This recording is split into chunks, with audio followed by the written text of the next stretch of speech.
कि प्रिंस मोहम्मद बिन सलमान सऊदी अरब के वज़ीर आज़म भी हैं, वली अहद भी हैं, वो इस खित्ते में दौरे के लिए आ रहे हैं, जहाँ पर वो नरेंद्र मोदी से मुलाकात करेंगे, भारत के और जो दीगर आला हुकाम हैं उनसे बात करेंगे। भारत के साथ जो बहुत बड़ी एक इन्वेस्टमेंट उनकी चल रही है।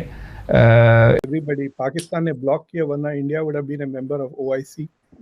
आपको पता है India was very keen to. Thank you so much Shafar sahab for being on the programme. आप तो ये कहेंगे कि आई टोल्ड यू सो, बड़े अरसे से आप ये बात कर रहे हैं, लेकिन इस वक्त जो हालात हैं, इस वक्त भी ये आप समझ रहे हैं कि बिल्कुल हमने हिट कर लिया है रॉक बॉटम, या हम इससे भी मजीद नीचे जाने जा रहे हैं का हम खमियाजा भुगत रहे हैं, जो आज पाकिस्तान को इस जगह पे ले आया है कि पाकिस्तान तबाही की तरफ जा रहा है। मगर मैं आपको जब 130 मुल्क आएंगे वहाँ पे मतलब उन लोगों ने अपना बात प्रूफ कर दी कि एवरीथिंग इज ओके। एग्जैक्टली अब आपने बात की और हमें अब वो कह रहे हैं कि पाकिस्तानी झूठ बोलते हैं, ये प्रोपेगेंडा करते हैं। अब हम अपनी सफाई कैसे दे दुनिया में? वो खुद नहीं चाहता कि हम पाकिस्तान ले। ये आपने बहुत अच्छी बात की, क्योंकि कोई भी नहीं कहता, कोई भी मुमालिका नहीं कहता कि हम पाकिस्तान से दोस्ती करें।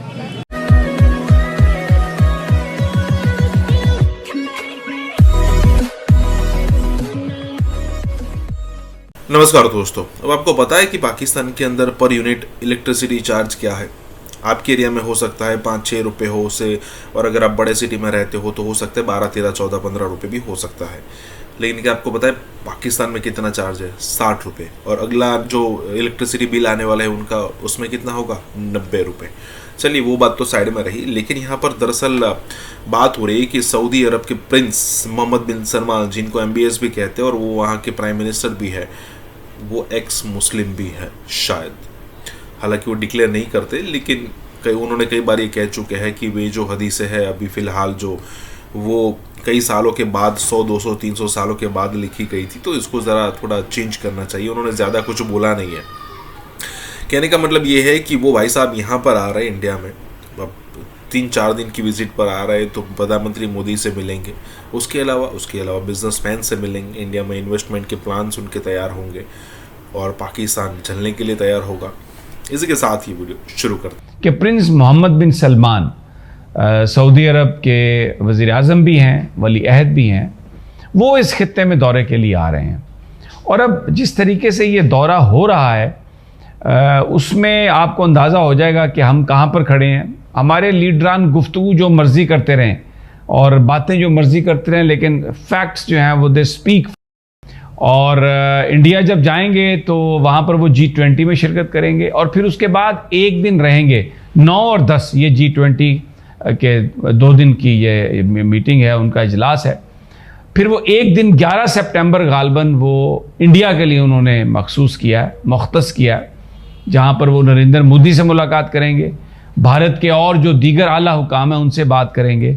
भारत के साथ जो बहुत बड़ी एक इन्वेस्टमेंट उनकी चल रही है प्रिंस मोहम्मद बिन सलमान की, उसके हवाले से बातचीत होगी और वो सब मामलात को वो देख। पाकिस्तान की सऊदी अरब ने हमेशा मदद की है, लेकिन एक बड़ा सवाल ये है कि जब हम हर वक्त यूं हाथ कशकोल हाथ में लिए उनके सामने खड़े हैं और जब भी हम जाते हैं और जाके उनसे हमने पैसे ही मांगने हैं, तो हमारी वो जो अहमियत है, वो जो अफादियत है, एक जो इम्पोर्टेंस होती है, वो अब उनकी नज़रों में शायद उस तरह से नहीं है। ये हमें तस्लीम करना पड़ेगा। जो मर्जी टीवी पे हम प्रोपोगेट करते रहें, लेकिन अगर भारत की हम तरजीहात को देखें तो यानी प्रिंस मोहम्मद बिन सलमान की तरजीहात को देखें तो वो भारत के साथ ही इज़ मोर कंफर्टेबल, वो उनके साथ चीज़ों को करने में, तल्लुकात को बेहतर बनाने में। और दूसरा, मोहम्मद बिन सलमान जो हैं सऊदी अरब का स्टेटस अपलिफ्ट कर रहे हैं, बड़ी उन्होंने महारत से और बड़ी मैं उसे समझता हूँ कि एक इक्विपमेंट जिसे हम कहते हैं, जहानत से। और ये तो बात ट्रेड सऊदी अरेबिया और इंडिया के दरमियान बहुत बड़ी है, ख़ासतौर पर UAE और सऊदी अरेबिया से गोल्ड के साथ साथ, और जितनी ट्रेड होती है उसमें तो बाकायदा जो रिफॉर्म्स लाई गई हैं, यानी जो दोनों मुल्कों के बीच आप कह सकते हैं कि जो टेक्निकलिटीज़ हैं ट्रेड में और इन्वेस्टमेंट जो हो रही है दोनों कंट्रीज़ मिलकर साथ कर रहे हैं, उसमें भी UAE भी इसमें शामिल है।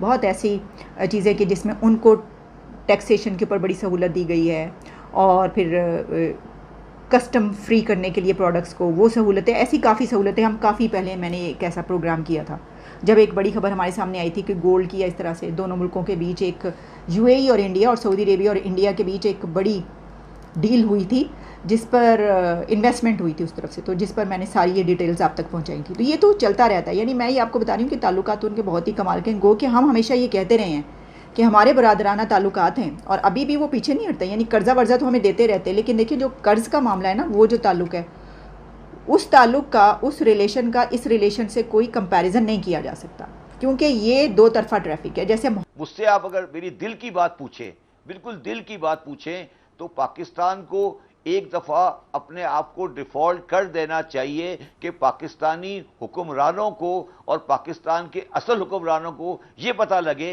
कि हमारी हकीकत क्या है।